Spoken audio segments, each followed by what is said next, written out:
మిత్రులారా, తెలంగాణ రాష్ట్ర ప్రభుత్వం హ్యాండ్లూమ్ టెక్నాలజీ డిపార్ట్మెంట్ ఆధ్వర్యంలో మంత్రివర్యులు పెద్దలు శ్రీ తుమ్మల నాగేశ్వరరావు గారి నేతృత్వంలో ప్రిన్సిపల్ సెక్రటరీ శైలజ రామయ్య గారు ఈనాటి ఈ కార్యక్రమాన్ని ఏర్పాటు చేసి ఇందులో ప్రధానంగా Indian institute of handloom technology కళాశాలను ప్రారంభించి అదేవిధంగా నేతలకు రావాల్సిన బకాయిలు కానీ నిధులను కానీ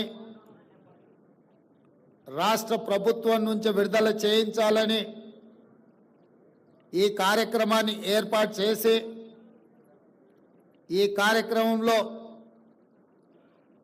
నాంపల్లి శాసనసభ్యులు మాజిద్ హుసేన్ గారు, అదేవిధంగా mineral development corporation chairperson Eravathi Anil గారు, హైదరాబాదు నగర మేయర్ గద్వాల విజయలక్ష్మి గారు,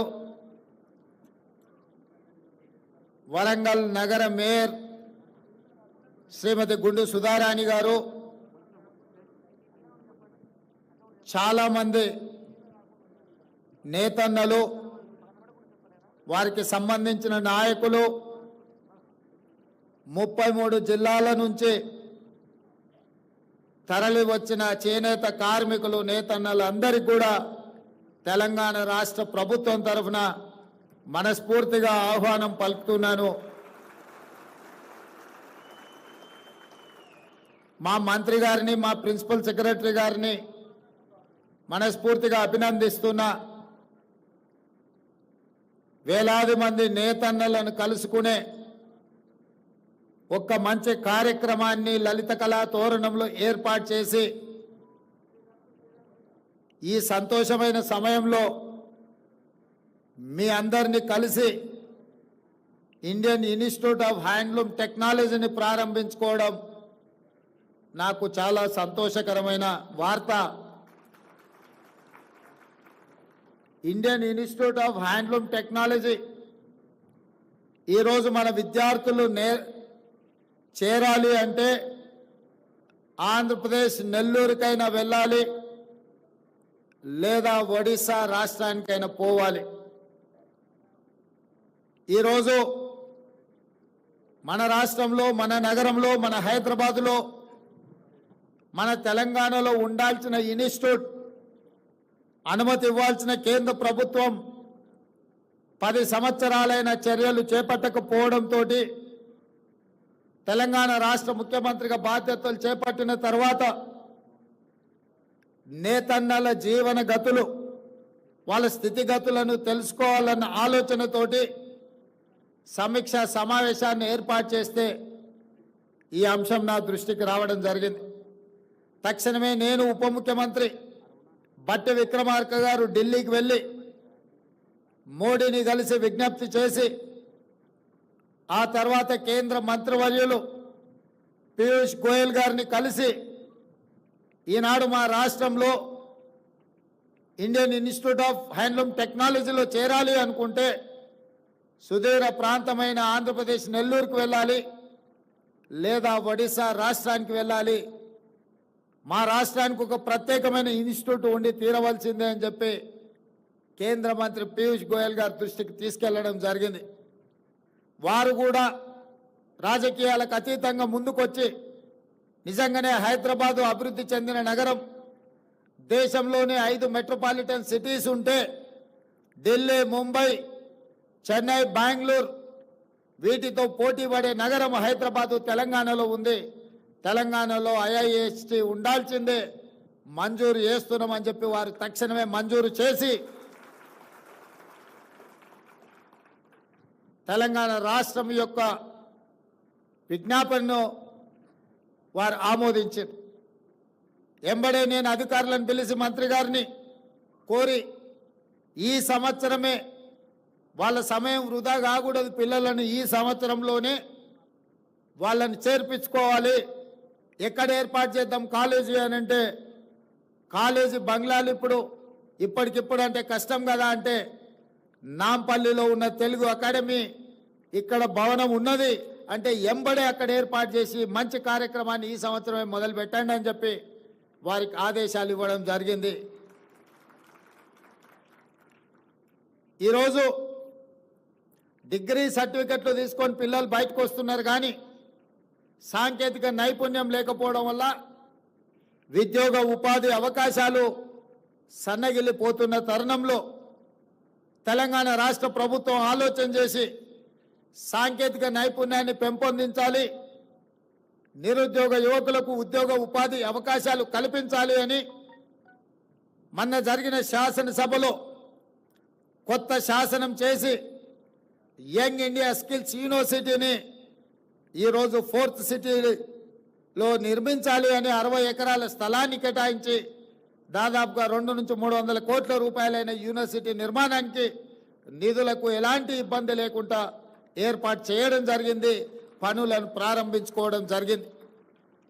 జాతీయ స్థాయిలోనే గుర్తింపు పొందే యంగ్ ఇండియా స్కిల్స్ యూనివర్సిటీలోనే మా నేతన్న పిల్లలు వృత్తి నైపుణ్యం నేర్చుకోవాలి.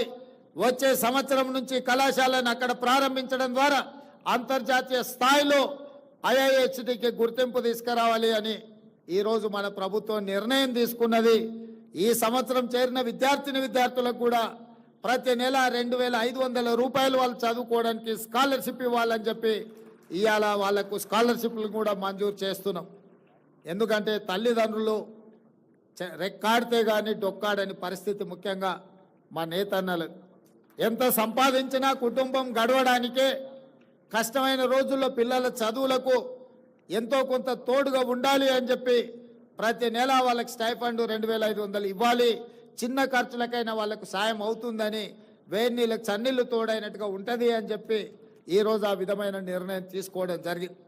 అదేవిధంగా మీకు సంబంధించిన నిధులు కూడా 290 కోట్ల రూపాయలు ఇవాళ నేతన్న కార్మికులకు ఈరోజు ఇక్కడ మీ అందరి సమక్షంలో ఆ చెక్కు ఇవ్వడం ద్వారా ఈ సంతోషంలో మీతో భాగస్వామ్యం కావాలి అని రాష్ట్ర ప్రభుత్వం నిర్ణయం తీసుకోవడం జరిగింది. ఇదే కాదు, నేను ఎక్కువ రాజకీయాల జోలికి పోను. మా మిత్రుడు అనిల్, ఇతరులు శ్రీనివాస్ మాట్లాడారు. గతంలో ఆర్భాటం ఉండేది, ఆర్భాటమైన ప్రచారాలు ఉండేవి. దానికి సినీ తలుకు బెలుకులు కూడా ఆనాడు ప్రచారంలో ఉపయోగపడ్డాయి. కానీ చేనేత కార్మికుల యొక్క జీవన విధానంలో మార్పు రాలేదు, వాళ్ళ ఆత్మహత్యలు ఆగలేదు, వాళ్ళు ఆత్మ గౌరవంతో బ్రతికే పరిస్థితి కనిపించలేదు. అందుకే ఈ ప్రభుత్వం ఆలోచన చేసి ఆనాడు బతుకమ్మ చీరలు సిరిసిల్లకి ఇచ్చిన చీరలు ఇచ్చిండు, కానీ నేసిన ఆ కార్మికులకు నిధులు విడుదల చేయలే. ఆయన బకాయి పెట్టిన సిరిసిల్ల నేతన్నల బకాయిలు కూడా తుమ్మల నాగేశ్వరరావు గారు మంత్రి అయినాక వారు నా దృష్టికి తీసుకొస్తే నేను ఆ నిధులను విడుదల చేసి రాజకీయాలకు అతీతంగా సిరిసిల్లలో ఉన్న కార్మికులను కూడా ఆదుకోవడానికి కోట్ల రూపాయల నిధులను విడుదల చేయడం జరిగింది.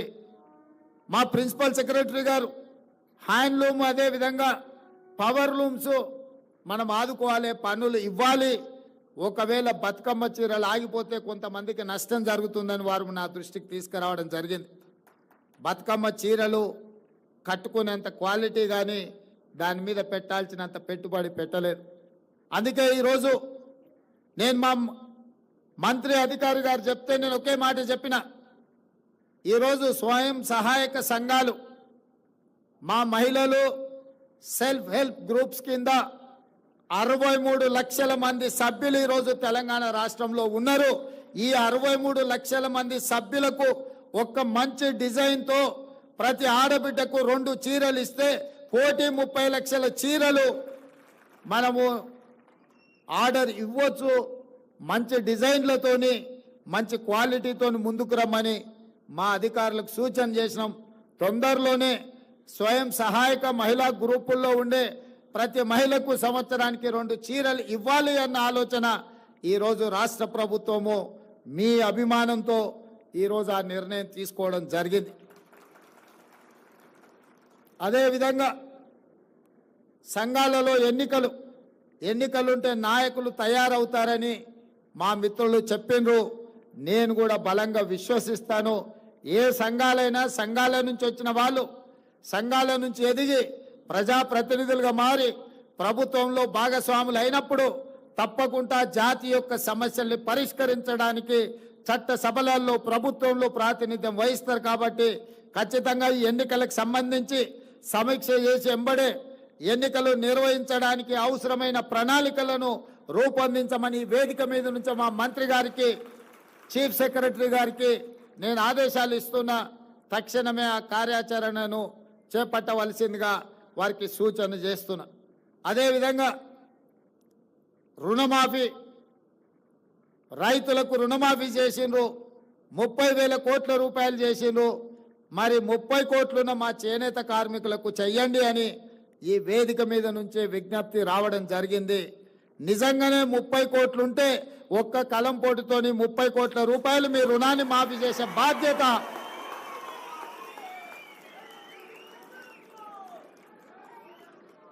చేనేత కార్మికుల యొక్క రుణ భారాన్ని తీర్చడం. 30 కోట్లు నిజమైతే ఎలాంటి సమస్య లేదు. ఇది ప్రజా ప్రభుత్వం, పేద ప్రజల కోసం ఉన్న ప్రభుత్వం. ఇది ఇందిరమ్మ ప్రభుత్వం. ఇందిరమ్మ ప్రభుత్వంలో కుల వృత్తులకు, చేతి వృత్తులకు సముచితమైన న్యాయం చెయ్యాలన్న విధానమే మా ఆలోచన. తప్పకుండా 30 కోట్ల రూపాయల రుణమాఫీ చేయడానికి, 30 కోట్లు మంజూరు చేయడానికి అవసరమైన ఆదేశాలను చీఫ్ సెక్రటరీ గారికి ఈ వేదిక మీద నుంచే ఇస్తున్నా. తప్పకుండా మీరు దూర ప్రాంతాల నుంచి, ఎక్కడెక్కడి నుంచో మారుమూల ప్రాంతాల నుంచి మీరు అందరు ఇక్కడికి వచ్చిండ్రు. ఇంత దూరం వచ్చి మీరందరూ కలిసి ఈ సంతోషంలో భాగస్వాములైన మీరు ఇంటికెళ్ళి సంతోషంగా మీ కుటుంబ సభ్యులతోటి కడుపు నిండా బువ్వ తినాలి అని అంటే ఒక మంచి వార్త మీరు మోసుకొని మళ్ళా మీ ఊరికి వెళ్ళాలి. ముఖ్యంగా తుమ్మల నాగేశ్వరరావు గారు చెప్పినట్టు రైతులకు పట్టెడు అన్నం పెడితే ఆ రైతులను ఆత్మగౌరవంతో బ్రతకడానికి నేతన్న నేయడం వల్లనే ఈరోజు సమాజంలో మనం అందరం కూడా గౌరవంగా బ్రతుకుతున్నాం. రైతన్న ఎంత ముఖ్యమో నేతన్న కూడా మాకు అంతే ముఖ్యం. మీ కష్టాలను తీర్చడానికి, మీ సమస్యల్ని వినడానికి, మీ సమస్యల్ని పరిష్కరించడానికి మీ ముఖ్యమంత్రిగా, మీ సోదరుడిగా నేను ఎప్పుడూ మీకు అందుబాటులో ఉంటాను. ఇక కొడంగల్ విషయానికి వస్తే ఒక్క కోస్గి మండలంలోనే, నియోజకవర్గంలోనే కాదు, కోస్గిలో మా చేనేత కార్మికులు, మా నేతన్నలు వేలాది మంది ఉన్నారు.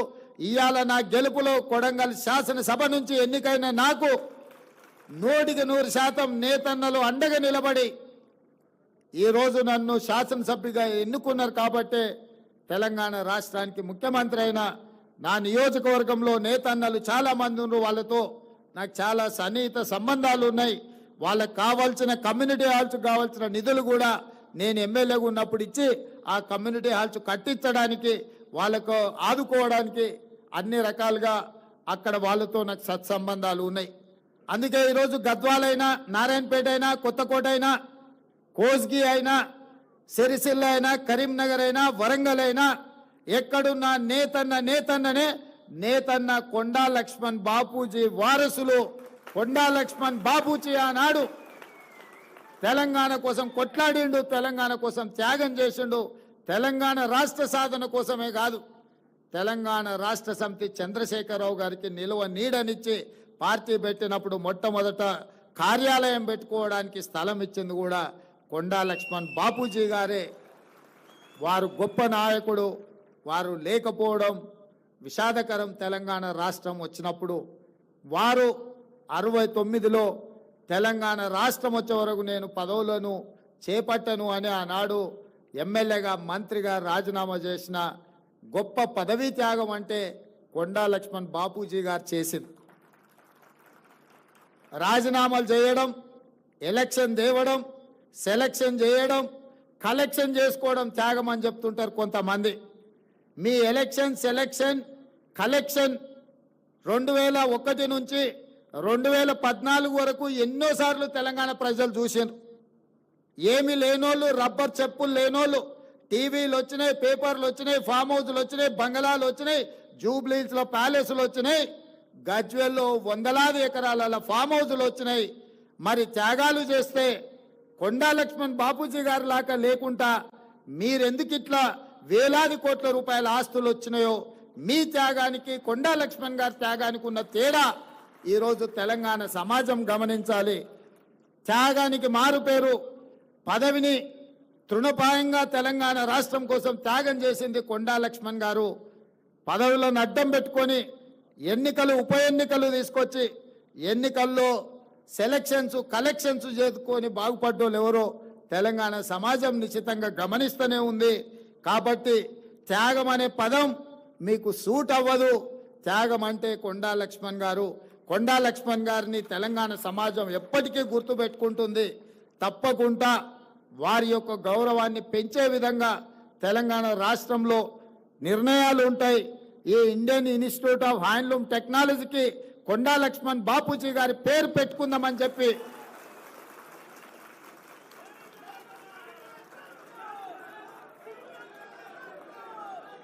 శాశ్వతంగా చరిత్రలో వారి పేరు నిలబడాలి అనంటే విద్యా సంస్థలకు వారి పేరు ఉండాలి.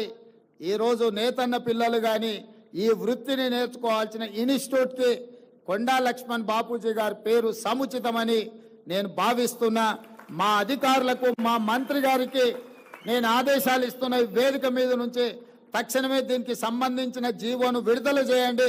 ఇండియన్ ఇన్స్టిట్యూట్ ఆఫ్ హ్యాండ్లూమ్ టెక్నాలజీకి కొండా లక్ష్మణ్ బాపూజీ గారి పేరును పెట్టి శాశ్వతంగా వారి గౌరవాన్ని పెంచే విధంగా తెలంగాణ రాష్ట్ర ప్రభుత్వం నిర్ణయాలు తీసుకోవాల్సిందిగా నేను ఆదేశాలు ఇస్తూ, ఇంత దూరం నుంచి వచ్చిన మీ అందరినీ మళ్ళొక్కసారి మనస్ఫూర్తిగా అభినందిస్తూ మీ అందరి దగ్గర సెలవు తీసుకుంటున్న. ధన్యవాదాలు మిత్రులారా.